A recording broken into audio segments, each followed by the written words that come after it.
So, hey, welcome back to the Aerospace Executive Podcast. I'm really happy. The timing could not have been more perfect for this podcast. I'm really happy to introduce Bryan Adams. Bryan is the CEO and founder of a company called Ph.Creative. He comes from San Diego, and the timing couldn't be more perfect, Bryan. 2 weeks ago, I was down in Miami at a conference, and I was with 100 CEOs who said they're having the hardest time finding the right people. And I was really happy to have this conversation with you today because Ph.Creative is a company that develops talent engagement strategies and helps companies become an employer of choice to attract the right people. Am I correct? Yeah, absolutely. You've worked with Apple, American Airlines, British Telecom, Virgin. I'm sure there's a whole bunch of other great companies in there. So take it from here. Tell us what you do, what's happening in the world, and how I can get these CEOs to listen to you so they can start getting the right people. Well, thanks, Craig. And you're right; it's very timely at the moment. So we're a specialist employer branding agency. So we specialize helping organizations brand themselves to build a reputation as an employer, to develop a proposition for candidates, employees, and their alumni to be compelled to be drawn towards.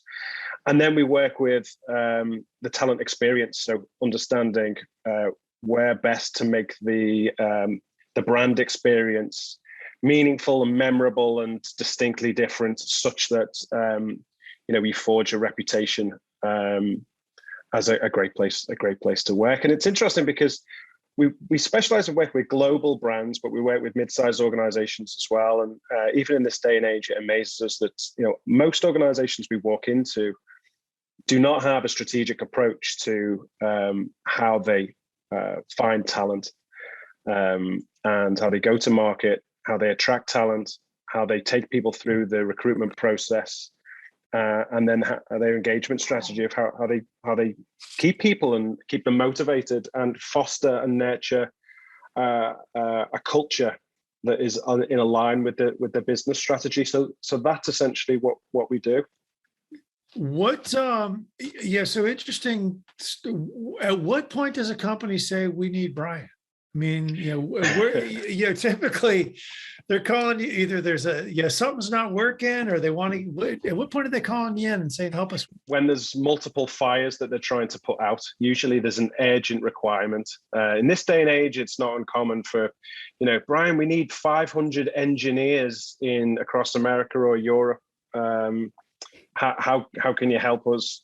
Some organizations are, look, we're not performing very well. Recruitment is costing us millions. It's taking too long across the board. We need to address our employer brand. But usually there is, an urgent priority need that sparks the engagement. And, we go in, we do a bit of digging, and we come back with our initial findings. It's not uncommon for us to work with a tactical timeline of helping us put sort of numbers on the board and sort of go to market with a campaign to get people in, whilst we're doing the strategic stuff underneath, because typically it can take 6 to 9 months to do an employer brand at a global organization. Typically it starts with help. We need to find people, or we need to keep people, that kind of thing. What are companies doing? Where are companies missing it? I mean, I talk to these folks. I say, look, at the end of the day, you want the employees you hire, they want value to their lives too. I mean, they don't just want a job anymore. They want value as well. Where are employers, they starting to figure out, hey, maybe people want to work for cool companies. Let's be cool. Or, what are they doing right? What do they need to do? Well, typically people go to market trying to attract people with strengths, benefits, and opportunities they have to offer. Every organization wants to put their best foot forward, and that's understandable. But I wrote a book, Give and Get Employer Branding, last year, essentially to address that very question. And the biggest thing on candidates' mind is, do I have what it takes to thrive? And is it worth the sacrifice and commitment? What do you have to offer? That's the give and the get right there. In this day and age, certainly with millennials officially running the world now, people are looking for a little bit more than just salary. And actually, there's some certain things that are just hygiene and expected that people still think are competitive advantages. So some element of health, flexible working, competitive salary, that's not enough to attract somebody to leave a job that they're comfortable with and move over to work for you. And getting down to the real derivative grassroots, people are looking for evidence of purpose, impact, and a sense of belonging. And when those things intersect, typically organizations have a choice of three. I call them the three C's when they're trying to forge a reputation as an employer. They can be seen as a career catalyst, a place to go to accelerate your career. You can trade on your culture, be a great place to belong and feel, a great place where you can bring your whole self to work. Or the third C, which is rising in significance and priority now, is this sense of citizenship. So what is your organization doing for the world, the community, your supply chain, the ethics of your leader, your sustainability, your philanthropic activities, so on and so forth. So there's a good, healthy mix there, but understanding how that intersects with the key motivators and drivers of your talent audience, that's where the magic happens. Even organizations that have an employer brand, it's not uncommon to be able to take that slogan or tagline and put it on any one of your competitive logos, so everybody could be saying the same, so it's not easy, but why should it be? You've got to dig deep and find what makes you unique and most relevant to your talent audience if you're going to win this cliched phrase, the war for talent. And at the moment, certainly in aviation, we know there's a pilot shortage, engineers are tough to please, and there's a whole other sort of array of different talent segments in that space that you need a very clear, compelling message if you're going to compete. So I was just on another podcast a day or so ago with a fellow, and we were talking about pilots. I said, hey, look, one of the things that, I think pilots, they want a little bit of a sense of ownership into the, you've worked with Americans, so you could probably talk to this. I think they want more of a sense of ownership into the operations, not just, hey, I'm going to get in and fly this airplane from New York to LA, but I want to be able to help make the company better in a lot of ways. And they want input. Yeah. So that sense of purpose and impact, is a key driver. You're right with pilots, but unfortunately, there's there is a short game to this. There are ways that you can be instantly more attractive and sort of win the short game. But for me, what I do know is specifically with pilots, there is a long game to be played. So if you look at what's the longevity of this space, the alumni engagement. So what do you offer pilots after they leave and make it easy for them to come back? Or how do you cultivate being the most attractive to young pilots? And what are you offering them early on in their career, which makes you the employer of choice, so you win 10, 20, 30 years, because we're seeing with changes in policy and law changing radically, the industry radically, which means there's a shortage of pilots all of a sudden.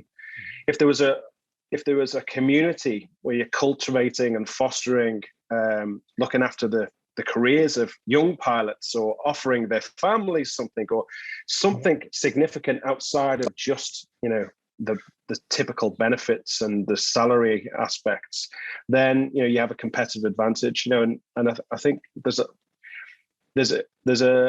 an old traditional space that is ripe for disruption in my view, from a long game perspective. But there's a lot of short-term opportunities as well.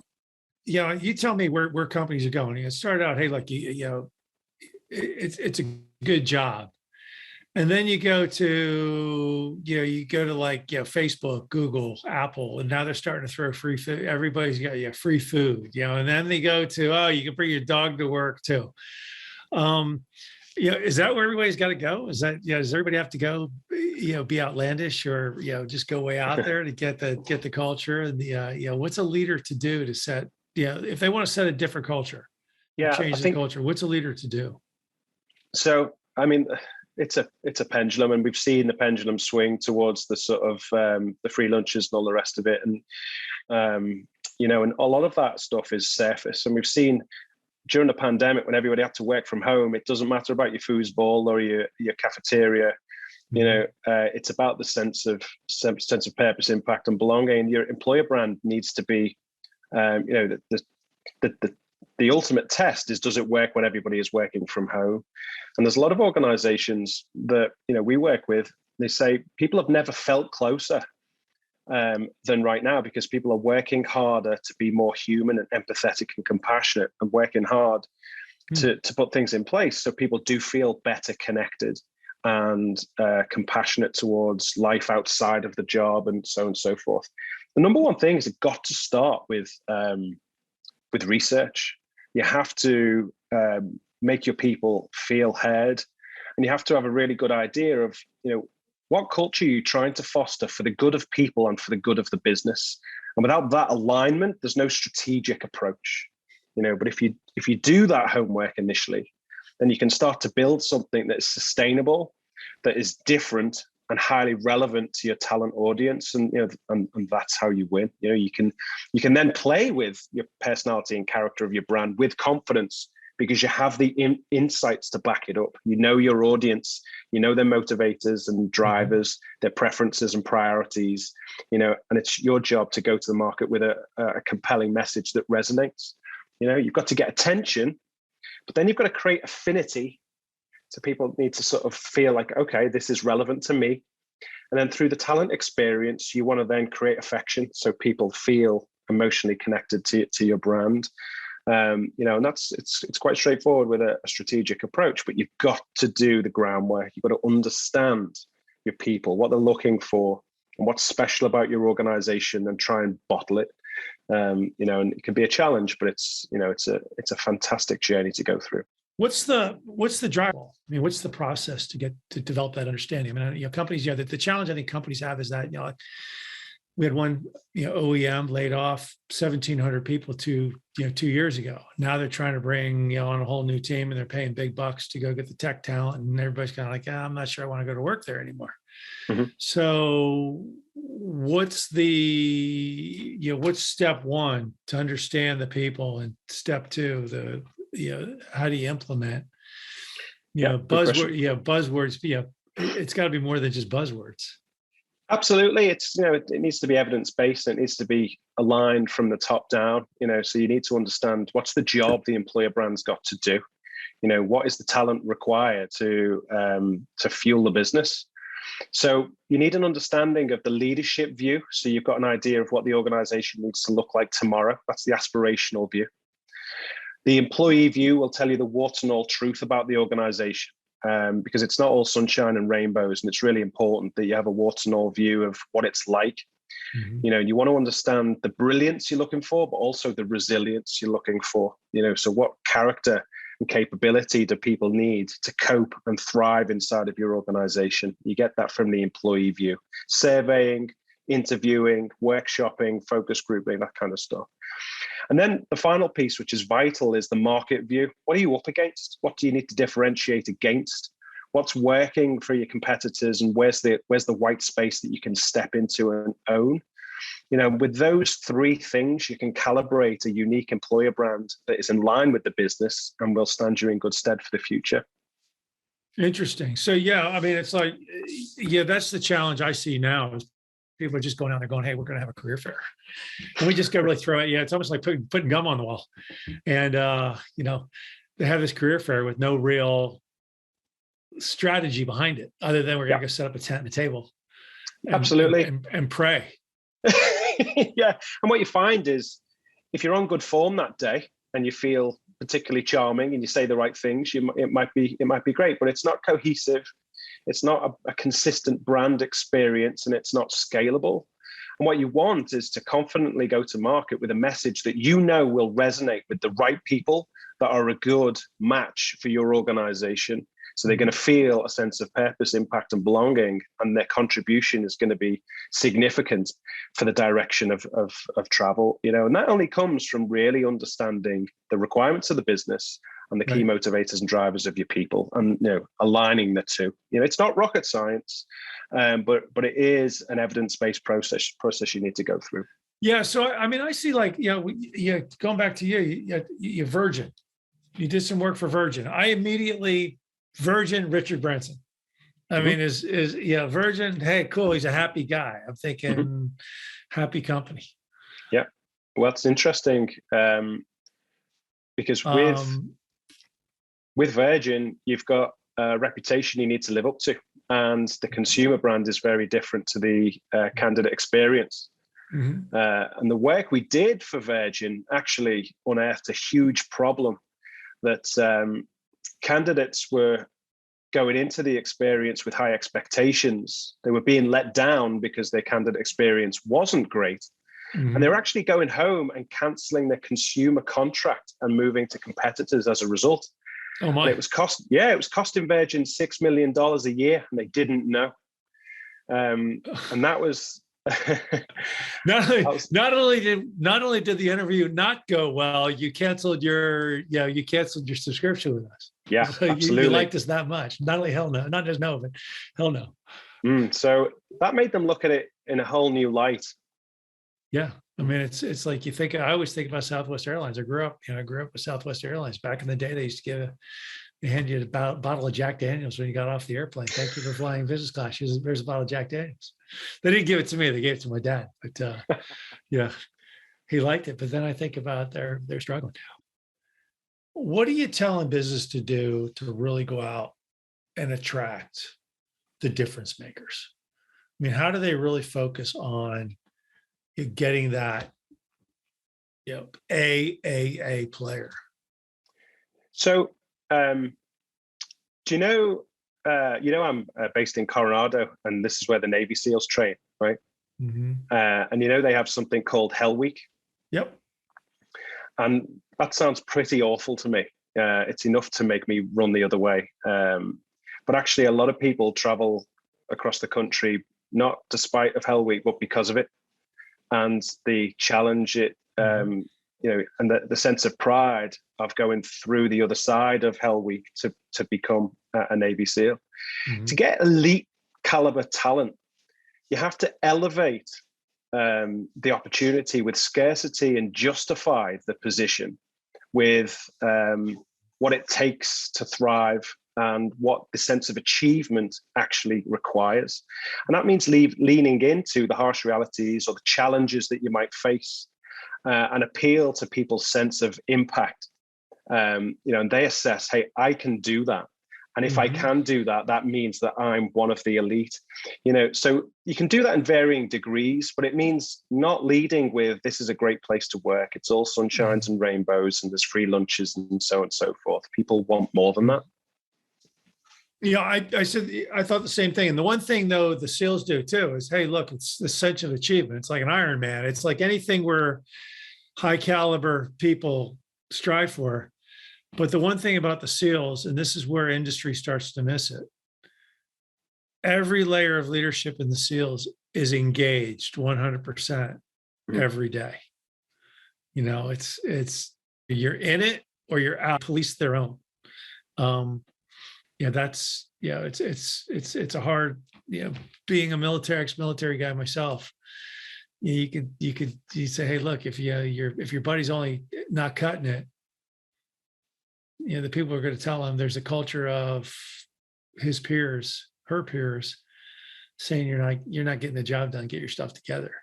So it's almost like a self-elevation in the business. Absolutely. And there's a lot of correlation between military structure and how it works, and the peer-to-peer value. And actually, it's a very good example of a very distinct, strong experience and a culture. And you can take a lot of parallels and synergy from that and how organizations are trying to find great talent and foster culture in a high performance environment to achieve their goals. And the two things go hand in hand. So there's a lot to be learned from that. And, our approach definitely gleans on that sort of thesis, which is slightly different to how the market works traditionally. But we believe that the authenticity to be had by openly talking about the challenges that you might face to justify the achievement and the benefits of what's on the other side is the only way to actually dissuade some people.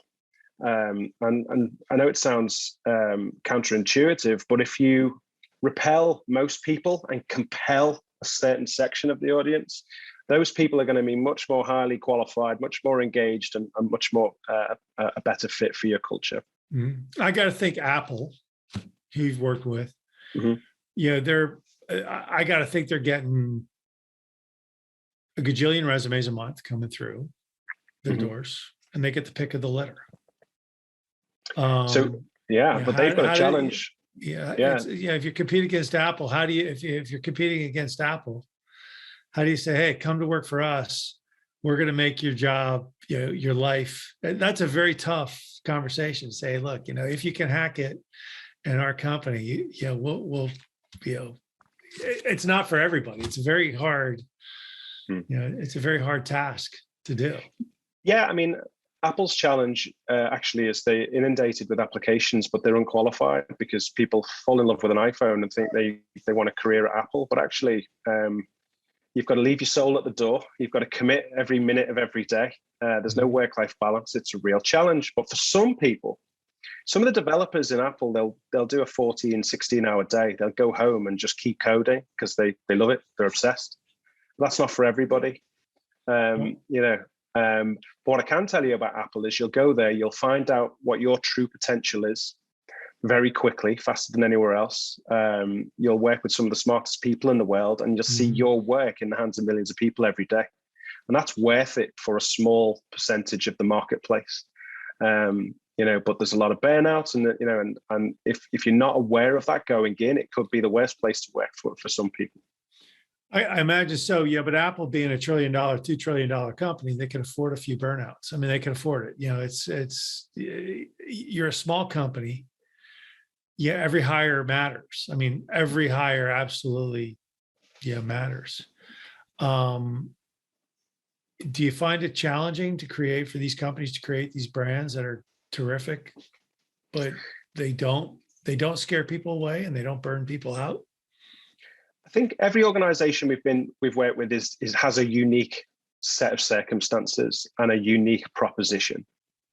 Our job is to find it, and it's not always compensation is the key motivator.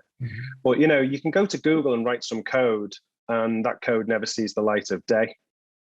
Or you can work for a smaller company and see your work actually be used, and it makes a difference.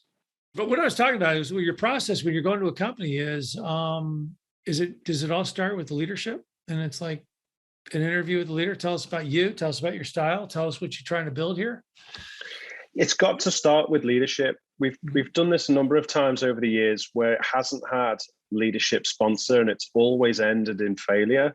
It needs senior buy-in from the top. Otherwise, it won't work.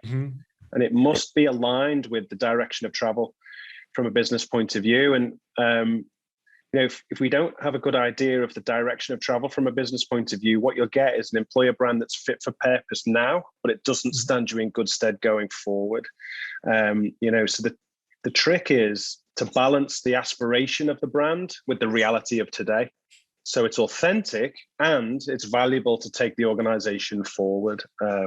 So that's the careful balance of the employer brand. Gotcha. So what are the new generation? Somebody was asking me today, or their quote was, "Nobody wants to work anymore." I'm like, actually, that's not true. Yeah. I find the younger generation, early career, late 20s, 30s, to be incredibly engaged, to be incredibly motivated. The only challenge that they have is, I'm incredibly engaged, incredibly motivated, but I want my employer to be as well. So there's that quid pro quo between the two of them that, hey, look, Am I wrong in thinking that? No, very much so. It's, essentially, we talk about the Great Resignation, but it's actually like the Great Epiphany. People have realized that actually, I don't want to get in a car and drive for 45 minutes every day to to an arbitrary four walls and do the thing that you want me to do. Millennials, I said before, millennials are officially running the world now, and actually there's an element of in like some call it entitlement, but actually it's clarity. And what it requires is empathy and understanding that this isn't a dictatorship, that you can control the variables. This is a situation where it's a buyer's market, and talent have choices. So to be competitive and most relevant, you need to optimize the conditions, and that means listening, and sometimes that means reimagining how you operate to satisfy getting the best people in the door, and that's just the world we live in. So you can try and hold back the tide, or you can listen and move with agility and have a chance at attracting the best talent, the best caliber talent in the world. And in certain industries, there's a huge opportunity to take a big giant leap forward. And we were talking about smaller organizations that can't compete with the giants. Actually, smaller organizations have the opportunity to be more agile and flexible, Absolutely, and work with conditions where people are more appreciative. They feel a sense of great impact and significant purpose, such that they wouldn't go to the bigger organizations, for double the salary in some cases. So there are a great opportunity if organizations are willing to do the work, to listen, do the research, and use insights that really matter. Yeah, I think that COVID actually did, in many ways, it did a lot of employers a favor. The work from home thing, technology. Hey, look, at one point we wanted everybody here in their cube at exactly whatever time, and everybody said, "Why?" Personally, I mean, from a personal level, I get here, I get to my office about 8:20, but I don't do anything until 10 o'clock. I'm kind of like, pushing papers around, girls around. I'm doing some stuff. The work from home thing, I think it's a great. It's helped companies realize, hey, look, maybe our people want to be, they don't want to punch a clock. Maybe they want to be graded by what they achieve. And actually, there's a lot of benefits in having people work from home, because people are getting up at the same time, but instead of commuting, they're working. And one of the biggest challenges a lot of organizations are faced with, is helping people to turn off so they don't burn out. People are working more. I believe it. So it's been a great sort of social experiment forced upon us, where organizations can indeed trust their workforce to actually do the work without people supervising them. And the world's significantly moved on. People want to drive their own career, and very capable people can work independently, and it's been proven. And actually, it can be turned into a massive advantage, especially if your competitors are late to the market, late to the table with using that as part of their employer brand message. I'm a big believer in, you give people, here's what I want you to do. Here's your job. Here's what you need to achieve. Go. I'm not going to monitor you. I'm not a hall monitor. I've got things to do too. Just come back and tell me, report back once a week. And that's always been my style. And I think that's what people are looking for. Now, there's got to be some frames around that. But eventually that's the leadership. I think it's going to take the day, is people don't want their electronics monitored. They don't want their email monitored. They don't want people seeing their keystrokes and doing whatever else. And that's the ultimate. I think the ultimate trust is what you're saying, is it's going to have to be that. It's just going to have to be that mind shift. Absolutely. And, that's the difference between leadership and management, isn't it? And I think treating people with more dignity and respect, empathy and compassion is a great place to start. And giving people a reputation to live up to, or a runway to achieve. We're seeing significant transformation. I mean, you look at the likes of Walmart, who implemented an 8-year digital transformation strategy in 12 weeks because they had to. And that was with everybody working remotely, and it significantly changed their business for the better. Where do you think it all goes? Where do you think it all goes from here? Does the office building become, a dinosaur? Well, that a lot of organizations are tied into long-term contracts for, multi-story buildings that are empty, and you look at the housing economy in suburbs going through the roof, and people aren't going into cities. But I think it's a pendulum, it's swinging, and it'll swing the other way, and it'll find a center. And what you always come back to is the organization that cares about their people most and takes the time to align what's best for people with what's best for business will win. And that will shake out in many different forms over a number of years.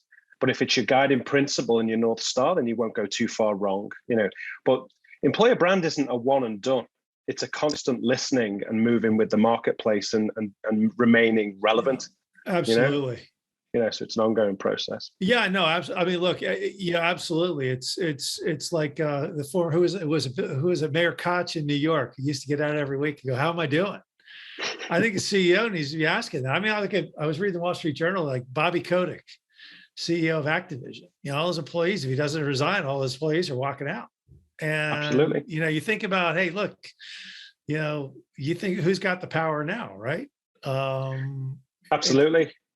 It's a two-way street in this organization. Well, it's interesting, isn't it? Because who has the power there, and if you listen, that power can be wielded in a very positive way. If you don't, then unfortunately, in that case, it's to your detriment, isn't it? So, but you think about a big organization, General Motors, GE, where you got a lot of layers of leadership. You're talking employee engagement strategy. How does a CEO, I mean, I guess it's, you can't listen to all 50,000 employees.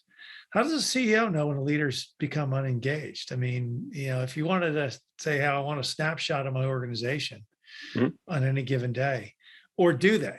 I mean, is it just something where you just kind of have to hope 80% of your leaders are engaged? Oh, no, it's not uncommon for us to do a survey of tens of thousands of people are having their input. And that's distilled down and sliced and diced by region, division, operating company, territory, hierarchy, and that big data view gives you an idea of the common themes that are important at a global level. And then it also gives you the insight of how to localize and tailor on a very local level to be most relevant. But, you look at the topic of resilience, for example. Being resilient in an engineering team is very different to being resilient in a sales team, but it's still resilience, and it shows up across an organization. Or it might be if you look at Apple compared to Microsoft, on the face of it, they're two massive tech companies. Microsoft is very structured and hierarchical. Mm-hmm. Apple has virtually no structure whatsoever, believe it or not. And it's very relationship and network based. So if you don't take the time to get to know somebody in Apple, they won't help you. If you take the time to get to know somebody in Apple, they'll go to war with you and they'll be the most loyal sort of, somebody who thrives in Apple probably wouldn't like the constraints you'd find in the hierarchy of Microsoft. Somebody who thrives in Microsoft wouldn't like an unstructured nature of Apple, So it's understanding the global view and how it sort of filters down. And on a global scale, it's complex, but it doesn't mean the strategy isn't simple and scalable. And that's it. All goes back to the research and the distillation process and just applying the right strategy. So I take you're very data driven. You're a very data-driven company. You're going in Absolutely. And you're doing surveys and you're slicing and dicing everybody by division level, and then come to the CEO with a conclusion that says, "Hey, let's absolutely." I mean, direction. We win awards. We win global awards for our creativity, but underneath that, the surface of that is data. And we optimize the conditions. We know. With a certain degree of confidence that when we go to market with a creative concept, it's going to resonate with the audience because we've done the research, but data tells you what, people tell you why. So even when we've done the big data view, we listen and we learn and we try and understand why and get the human elements of what the data is telling us. And that's where the magic happens. So here's a dumb question, but I'm not so sure it's dumb because I'm starting to see it. You talk about data and you talk about culture, and ultimately through data, you can sort of figure out who you are as a culture. And then you can start to figure out, hey, who we're attracted to, who thrives in our organization, and who doesn't. So you've got these tests out there, the Briggs, was it Myers-Briggs? So you've got the other, the performance index, the PI. Do companies just start to say, hey, before you come to work with us, take this test? And is that literally going to become the first step in the hiring game? Take a test? Yeah, so we've done many incantations of that type of thing. We've built escape rooms, digital escape rooms and physical escape rooms, to see how people physically experience a brand and how they think and how they work through, problem solve, and so on and so forth, to see whether they're a good match. But more organizations now are hiring for culture first and capability and skill set and experience second. And it's definitely the smartest way. And those sorts of quizzes and tests are used right at the top of the sort of funnel, if you like, as a screening methodology before you get into the more costly exercise of interviewing and so on and so forth. So yeah, absolutely. Yeah. But those tests are only valuable if you know with clarity who you are and who you're looking for. Right. Do more companies need to go down that path and figure out, hey, who we are, what we're, why are we, who we are, why are we here? The world's changing. I mean, are enough companies doing this, going through this exercise? Well, it's a very data-driven world now, isn't it? But the big pitfall, the sort of the minefield there is the culture you've got the optimum culture to take you where you want to go? And quite often that answer is no. So you can brand an organization for who you are now, or you can brand an organization for who you are and where you're going. And that's the smartest approach. What you want to be. Here's what we want to be, and you hire the people who are going to take you to where you want to be versus. Yeah, and it has to be authentic. So you can't just lie and say that's who we are when you're not, because then you'll find people will join and leave because their expectations have not been met. But being open and honest, take this topic of diversity, for example. Mm-hmm. People want to join diverse organizations because it's been proven that it's a more high performance culture, and from an ethics perspective, people believe that's the organizations with more diversity are a better place to work. But if you don't have a diverse workforce, you can't say you have. But of course, it doesn't change unless you do something about it. So the message there is the conviction to change and evidence that you are following a path and a journey towards where you want to be. And then people will choose to join with their eyes wide open, knowing that they can make a difference and contribute to change. Right. And that's authentic and aspirational. Well, I look at what Mary Barra is trying to do with GM. I mean, she's trying to take GM from this big, dirty, we make cars company to, this old Detroit, whatever that thing was, to this new green, we're going to be on the cutting edge of battery technology. I mean, it's good on her. Good on her. And she's got she's a very capable CEO, and she's creating a very, GM, the ultimate car company. They went bankrupt because of that. They went bankrupt 3 times, and they couldn't figure out, well, maybe you guys didn't have any diversity of thought in there. You're all bunch of car guys. Absolutely, You've done a great job. Yeah, we work with GM. We're proud of the work we're doing, and they're a fantastic organization. Is that good for you? I didn't realize you were doing that work for you. That's cool. But I love what she's doing with that company, and I'm a big believer in the same thing. Diversity of people brings diversity of thought, and diversity of thought creates better solutions. And it's a very look, if you want a bunch of groupthink, you can go find that in Congress, right? A bunch of Republican, Democrat groupthink, not going to get political, but at the end of the day, diversity of opinions brings much better solutions, and it's a great thing. Absolutely. Last question. So a company realizes that they need. What's the process? What do they do? I mean, they obviously they're powwow and they're calling you. Does it start with a survey of the company? Does it start with an interview of the leadership? And then how does it filter down? And then how long is the process, and what's it ultimately look like at the end? Yeah, so an strategic employer brand project can take anywhere between 6 and 12 months, typically 7 or 8 months to do it properly. And I'm talking working with a global organization and sort of assuming some element of a complex talent audience. It starts with, we call our 7 Ds. It starts with the determine phase. We determine, what does success look like? What are we trying to achieve? Look at the gap analysis of where you are and where you need to get to, and where are the fires we need to put out, and where are the opportunities we want to work towards. And then we go through our sequence with discovery, distillation, director, strategy, developers, bringing it to life, so on and so forth. So we have a methodology to walk any organization through, but it always starts with understanding, what does success look like? Where are we now? Where do we need to get to? And that consultation allows us to create a strategic plan for the leaders to buy into, and make sure that we're covering the bases from an attraction, engagement, and retention perspective. Every client's different, but the methodology is the same. Gotcha. And 6 to 12 month process, and at the end of the day, we're off and rolling. Yeah, but it's going right back to the start of the conversation, Craig. It's not uncommon for somebody to say, look, we know it's a strategic project. We know it's going to take 6 to 12 months or whatever, but we need engineers or we need technicians. Like, now, can you help us? So typically what we do is a tactical creative campaign in the name of research, where we go to market with what we think might be the right thing. We test the marketplace to see how it works, to put some scores on the board and supplement the research. And that's not uncommon at all. What about, last question, what about in universities? Obviously,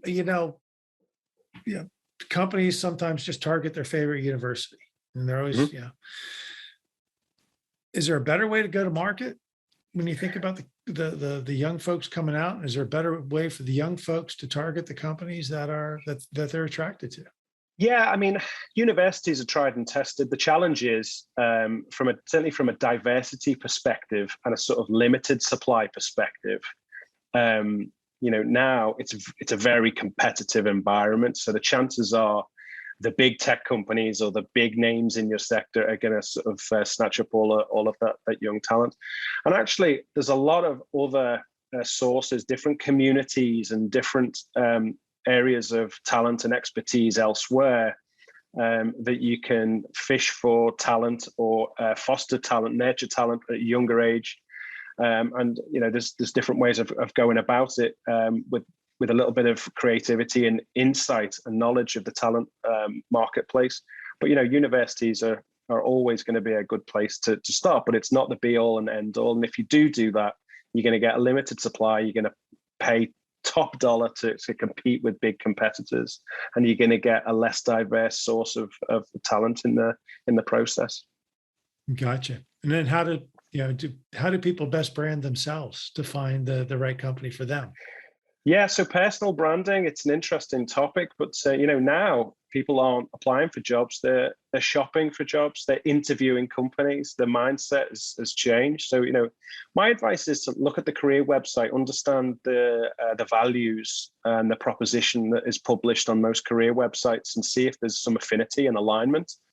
And don't be too eager to accept a job because of the salary and so forth. People are researching on average 6 to 8 hours for every brand that they think about applying for. Using the likes of Glassdoor or Comparably to see what people are saying. And I would say, take your time to understand what it might feel like to work at a place, and optimize the conditions. If you get an interview, ask smart questions based on their culture, their values, their mission and purpose, and try and stand out by telling stories that mirror what they're looking for. Oh, that's awesome. I love it. How do folks find you, Bryan? Good question. So I'm very active on LinkedIn. I think it's Bryan with a Y, Bryan Adams, like the singer, #1 on LinkedIn. Or if you type in ph-creative.com, you'll go straight to our website, and feel free to make an inquiry and reach out. My email is Bryan, BRYAN, @ph-creative.com. Thank you for coming on. Great. I love the topic. It is, like I said, for listening for 36 hours of people going, we can't find good people. I'm like, it's because you don't have any, you're not doing what it takes to get the right people. Well, it's an absolute pleasure to talk to you, Craig. Thanks for having me on. It's a great topic. So, Bryan, appreciate you coming on today. Thank you very much. And we're going to do this again soon. Magic. Thanks, Craig. Thank you. I hope you enjoyed the latest edition of the Aerospace Executive Podcast. You can reach out to me directly, Craig at northstaresg.com, or check us out at www.northstaresg.com. You can subscribe to this podcast on iTunes, Stitcher, Podbean, or on YouTube. Just do a search for Aerospace Executive Podcast. Thanks again. I'm Craig Piven.